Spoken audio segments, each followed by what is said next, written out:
The year is 1914.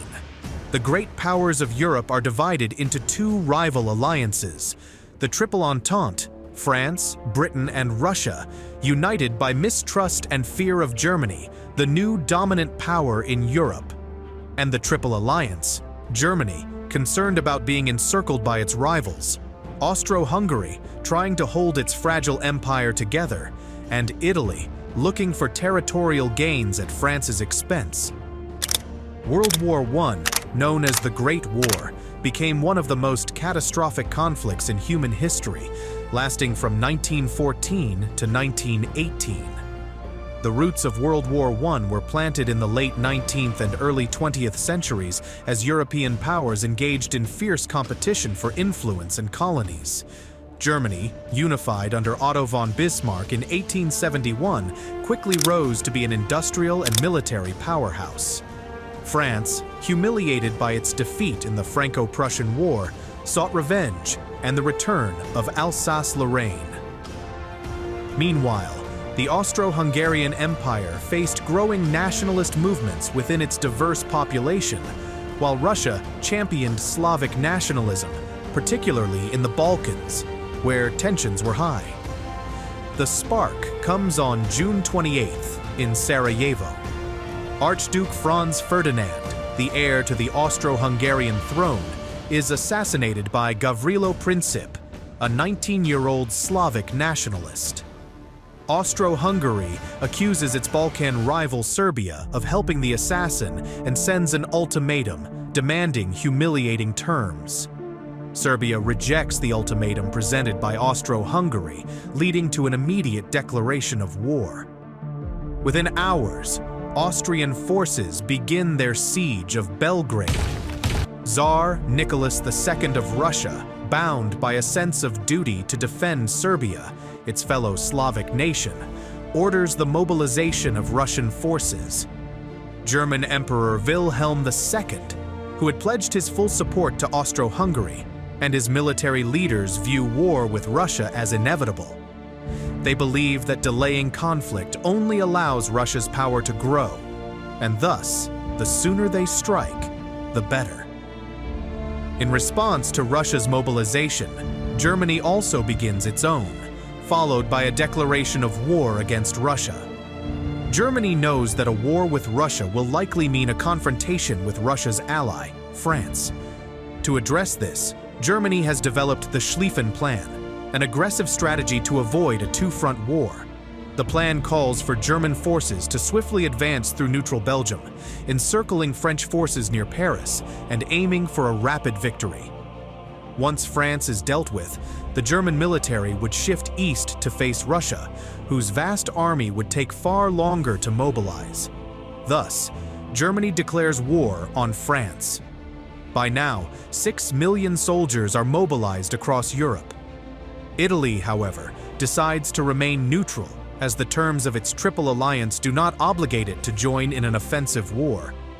The United States also declares its neutrality, with President Wilson and the American public adamantly opposed to getting involved in the European conflict. Britain, aligned with France, initially hesitates to enter the war against Germany. However, when German troops invade Belgium, whose neutrality Britain has long pledged to uphold, Britain sends an ultimatum to Berlin, demanding the withdrawal of German forces. Germany ignores the demand, prompting Britain to declare war. The British Expeditionary Force lands in France, while the German advance is delayed for crucial days due to Belgian resistance at Liège.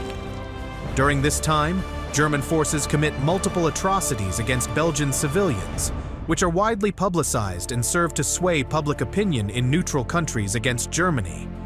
Meanwhile, France, unaware of Germany's flanking maneuver, launches Plan 17, an offensive into German territory.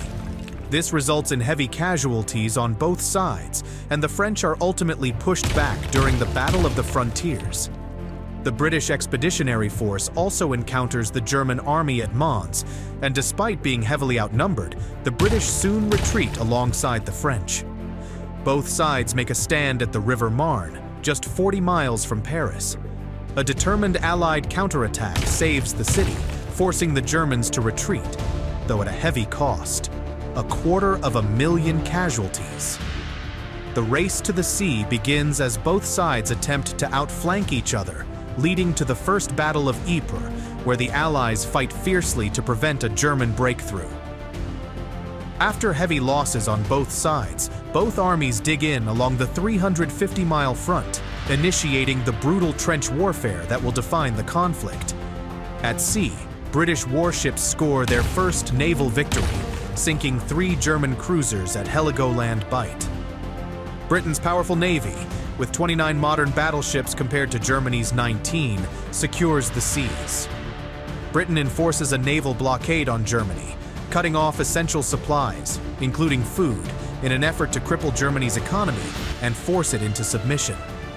However, just a week later, the British cruiser HMS Pathfinder becomes the first ship ever to be sunk by a submarine-launched torpedo. German U-boats, with their ability to strike undetected from below the surface, now pose a serious challenge to Britain's naval dominance.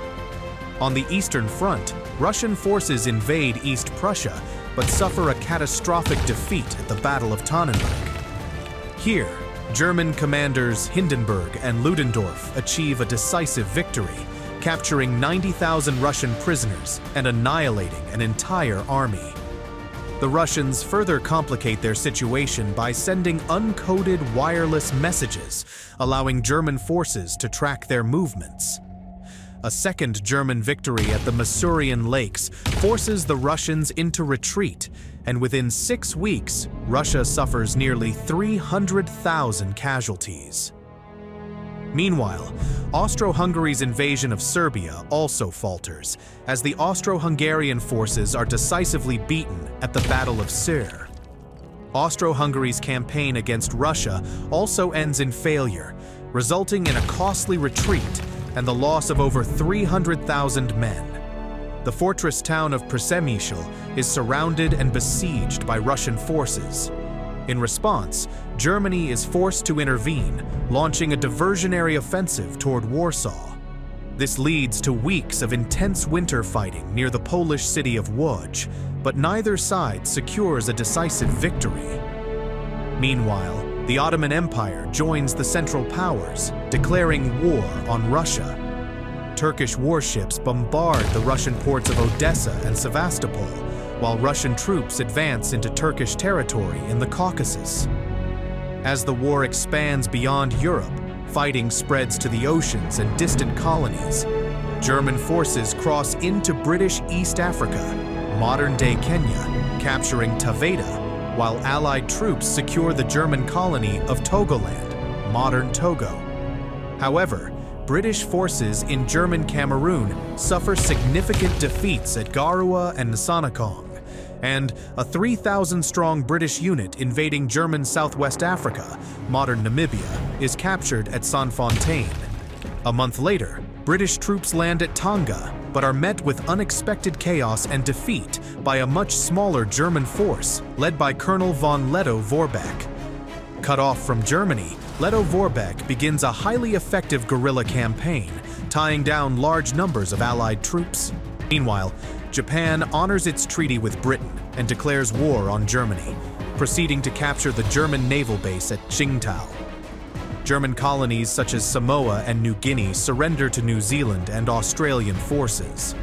However, in the Pacific, German Admiral von Spee's powerful East Asia Squadron achieves a stunning victory by sinking 2 British cruisers at the Battle of Coronel off the coast of Chile. Both ships are lost with all hands on board. But 5 weeks later, at the Falkland Islands, von Spee faces a British naval task force, and 4 out of his 5 cruisers are sunk.